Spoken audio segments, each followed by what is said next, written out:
Koyilandy seat ലക്ഷ്യമിട്ട് കോഴിക്കോട് കോൺഗ്രസിൽ അതിവേഗ നീക്കങ്ങൾ.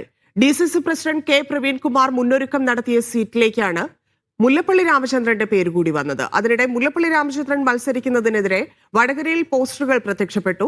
തെരഞ്ഞെടുപ്പിൽ മത്സരിക്കാനില്ലെന്ന് BM സുധീരൻ വ്യക്തമാക്കി.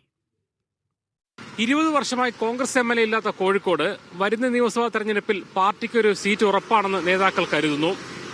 തദ്ദേശ തെരഞ്ഞെടുപ്പിലെ കണക്കുകൾ പരിഗണിക്കുമ്പോൾ കൊയിലാണ്ടിയാണ് വിജയസാധ്യതയുള്ള ഏറ്റവും പ്രധാനപ്പെട്ട സീറ്റ്. അതുകൊണ്ട് തന്നെ കൊയിലാണ്ടി സീറ്റിനായി കരുനീക്കങ്ങളും തുടങ്ങി. ഏറ്റവും വിജയസാധ്യതയുള്ള കൊയിലാണ്ടി സീറ്റിൽ കൂടുതൽ ചർച്ച ചെയ്യുന്നത് DCC പ്രസിഡന്റ് കെ പ്രവീൺകുമാറിന്റെ പേരാണ്. സംസ്ഥാന നേതാക്കളുടെ മൗനാനുവാദത്തോടെ മണ്ഡലത്തിൽ പ്രവീൺകുമാർ മുന്നൊരുക്കങ്ങൾ തുടങ്ങിയതായാണ് സൂചന. ഇതിനിടയ്ക്കാണ് മത്സര സന്നദ്ധത അറിയിച്ച് മുല്ലപ്പള്ളി രാമചന്ദ്രൻ രംഗത്തെത്തുന്നത്. മുല്ലപ്പള്ളി ലക്ഷ്യമിടുന്നതും കൊയിലാണ്ടിയാണെന്നാണ് വിവരം. ജില്ലയിലെ ചില യുവ നേതാക്കളും കൊയിലാണ്ടി സീറ്റിൽ കണ്ണുവെച്ചിട്ടുണ്ട്. യുവജന പ്രാതിനിധ്യം വർദ്ധിപ്പിക്കണമെന്ന അഭിപ്രായങ്ങൾക്കിടെ മുല്ലപ്പള്ളിയെപ്പോലുള്ള മുതിർന്ന നേതാക്കൾ വീണ്ടും മത്സരരംഗത്ത് വരുന്നതിൽ വലിയ അഭിപ്രായ വ്യത്യാസം പാർട്ടിക്കകത്തുണ്ട്. സാമൂഹ്യ മാധ്യമ പ്രതികരണങ്ങളിൽ അത് പ്രകടവുമാണ്.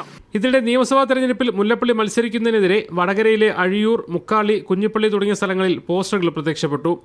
2 തവണ കേന്ദ്രമന്ത്രിയും 7 തവണ MP യുമായ 82-കാരനായ മുല്ലപ്പള്ളി ഇനി വിശ്രമ ജീവിതം നയിക്കട്ടെ എന്നാണ് സേവ് കോൺഗ്രസിന്റെ പേരുള്ള പോസ്റ്ററുകളിൽ പറയുന്നത്. അതേസമയം നിയമസഭാ തെരഞ്ഞെടുപ്പിൽ മത്സരിക്കാനില്ലെന്ന് വ്യക്തമാക്കി BM സുധീരൻ രംഗത്തെത്തി. നേതൃത്വത്തിൽ നിന്നും സമ്മർദ്ദം കൊണ്ടായാലും നിലപാടിന് യാതൊരു മാറ്റവുമില്ലെന്ന് സുധീരൻ പറയുന്നു. മീഡിയ 1 കോഴിക്കോട്.